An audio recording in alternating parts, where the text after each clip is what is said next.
Welcome. You are now listening to BreadTube Serves Imperialism, examining the new brand of Internet Pseudo-Socialism by Caleb T. Maupin. Introduction. The Capitalists Fight with One Another. The capitalists fight with one another to corner the market and divide up the world. Their quest for maximum profit is the cause of war and puts us on the dole. Their greed leads them into a crisis, which they try to resolve with a more fascist state. Our struggle is against the whole capitalist system, so strike at the fascists as well as the cuts. Cornelius Cardew, Lords of Labor. The events of January 6th, 2021 will go down in history. The images of supporters of President Donald Trump and adherents of the QAnon conspiracy theory bursting into the U.S. Capitol building shook the world. While U.S. media presented it as simply an example of the criminal and violent nature of Trump supporters, to any observer with an astute political understanding, it showed much more than that. The extent to which FBI informers and other infiltrators were involved in helping the events to happen as they did has not yet been fully revealed. Such an occurrence was only allowed to happen because deep divisions exist within the U.S. power structure. Within the circles of wealth and power, the intelligence agencies, and the military, there are serious divisions. The pandemic, the bumbling government response at local and federal levels, and the resulting economic fallout has only exacerbated those differences. U.S. society is in a deep crisis.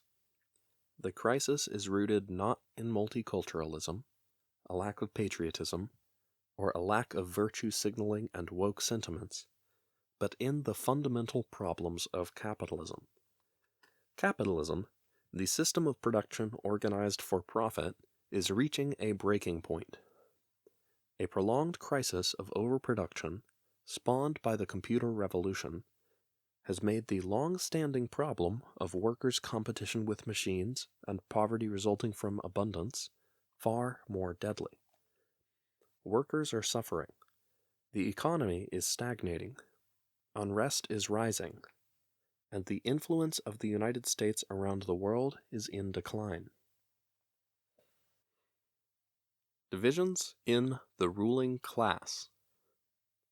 The trend which Karl Marx described in his pamphlet The 18th Brumaire of Louis Napoleon, in which one section of the capitalist class seeks to suppress other sections in an attempt to stabilize society and liquidate the crisis, is very much alive. The Obama administration, in an alliance with ExxonMobil, the Rockefellers, and the Silicon Valley tech giants, attempted to carry out strategies put forward by the Council on Foreign Relations, and introduce measures to better control the U.S. economy and strategically roll back the influence of Russia and China. Trump, aligned with capitalists like Betsy DeVos, Sheldon Adelson, Mike Lindell, the fracking corporations and military contractors, took moves to push back against these moves. The goal was to maintain a more libertarian economic model and secure the profits of those who lost out from Obama's maneuvers. In the 1980s, the U.S. ruling class seemed to be in a state of near unity, and the U.S. economy was strong. Ronald Reagan remarked, "We are all friends after 6 o'clock," when speaking of the elected officials in Washington, D.C. The events on January 6th indicate, pretty clearly, the opposite state of affairs. The January 6th events reminded many of the events of August 11th and 12th, 2017, in Charlottesville. A crowd of white nationalists and conservatives assembled for a torch-lit march, and the following day held a public demonstration to oppose the removal of a monument to the Confederacy. At the demonstration on August 12th, left-wing activists mobilized to counter the racists. scuffles took place, and a white supremacist activist plowed his car into a crowd of leftists, killing Heather Heyer. A police helicopter also crashed, killing 2 state troopers.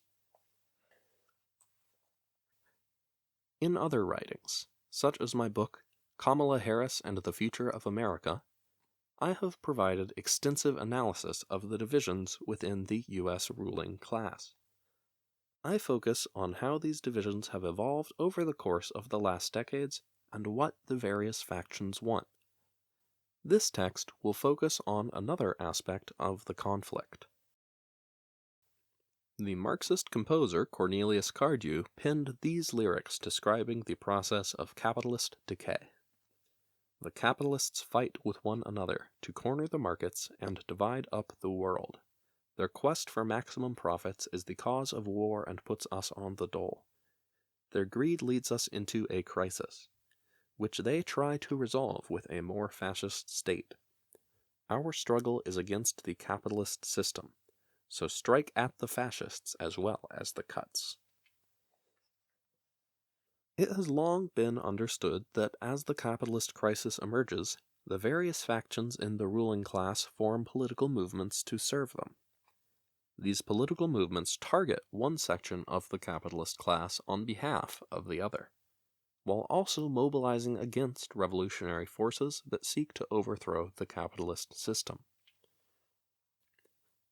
British intelligence officer Frank Kitson described the practice of forming counter-gangs in Kenya to fight against the Land and Freedom Army. These were pseudo-revolutionary groups that collected intelligence and helped the British Empire to defeat the Mau Mau uprising. Kitson later pioneered the British intelligence strategy of arming Protestant fanatics to target the Irish Republican Army during the 1980s. William S. Lind, the Pentagon strategist and military analyst, has developed the concept of fourth-generation warfare, in which non-state actors are utilized by great powers in their efforts to undermine rivals. Endless pages have been written about how the right-wing faction of U.S. Capitol is utilizing white nationalists, QAnon, libertarians, the Tea Party, and other rightists as a counter-gang of non-state actors to fight on their behalf. However, very little has been written about what is obviously retaliation from the rival faction. The internet culture of social justice warriors and the emergence of a group of pseudo-leftist internet voices called BreadTube is an attempt to counter the influence of right-wing voices among the U.S. population, with the covert backing of the rival faction of imperialists. Countering the right wing is certainly a noble effort, as the racism, destructive economic ideas, and delusional conspiracy theories coming from the Trump faction are certainly problematic. However, the BreadTube current are loyal servants of the more liberal faction among the imperialists, and as such they have engaged in a second mission. In addition to countering the right-wing faction, the second task the BreadTube milieu has engaged in is an effort to purge left-wing circles of all illiberal, anti-imperialist voices, and to some extent, all voices that are genuinely anti-capitalist. In order to transform leftism into nothing but lockstep servitude of their preferred faction among the ruling class, they seek to equate Marxist-Leninists and 21st century socialists with the far right. Lessons from the 1930s. BreadTube's efforts are reminiscent of the efforts by the Social Democrats following the Russian Revolution. During the 1920s and up until the mid-1930s, the various parties that had once made up the Second International said, "Our main enemy is on the left." In the name of opposing communism, the Social Democrats, including the Socialist Party of America, sought to have communists banned from labor unions, suppressed by the government, and thrown in prison.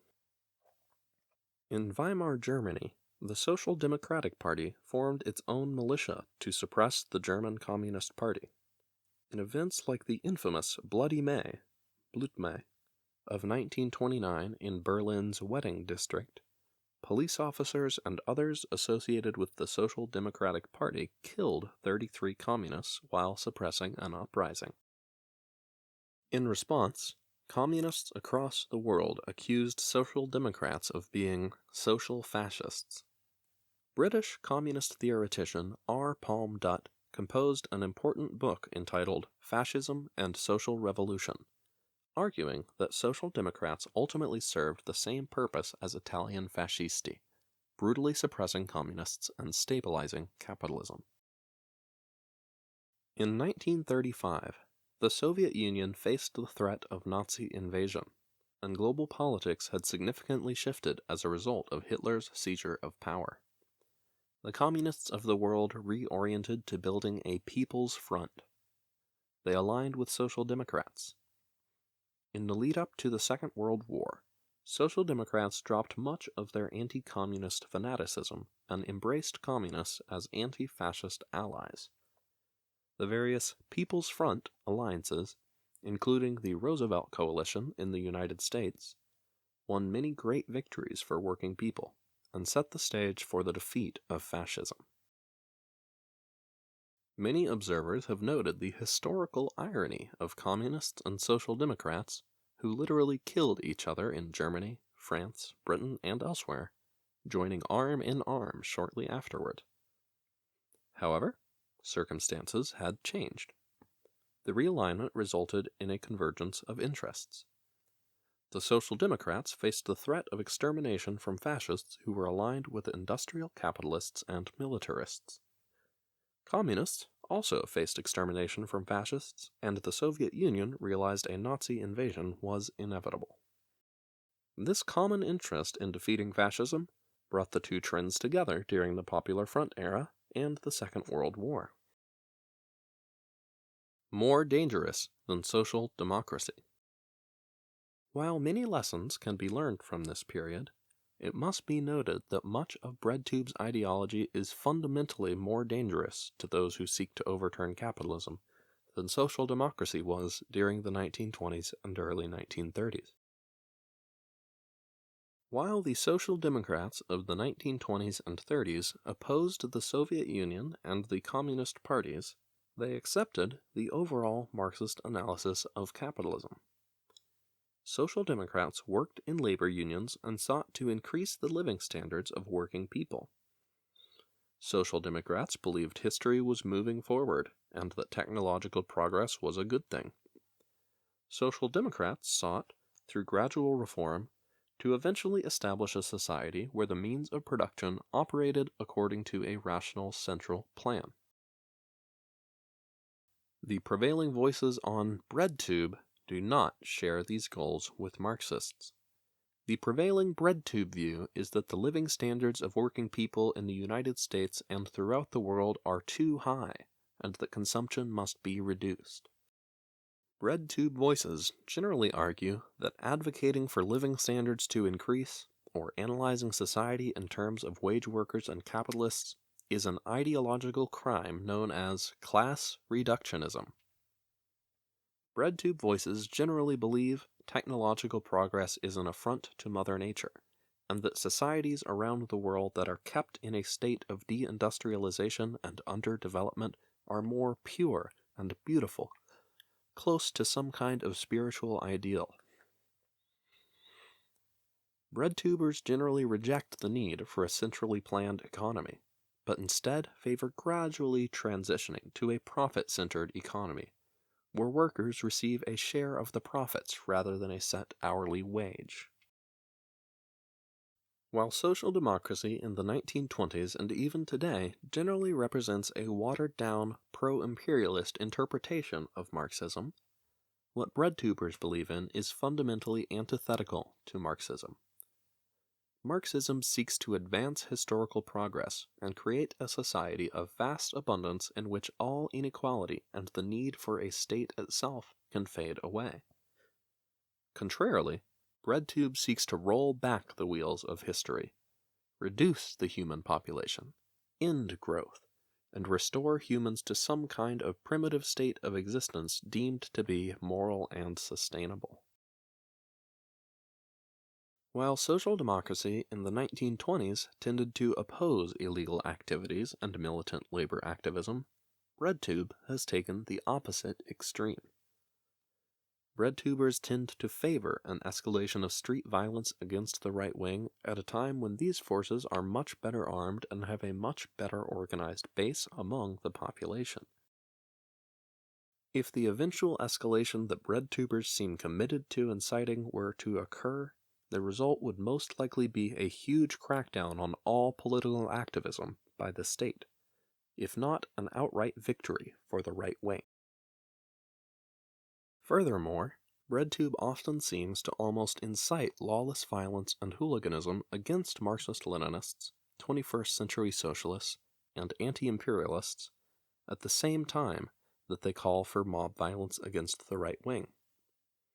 BreadTube is actively working to change the political discourse, labeling anti-war and anti-imperialist voices as Red Browns and Nazbols, equating them with Nazis, and setting the stage of mob violence and state repression against them.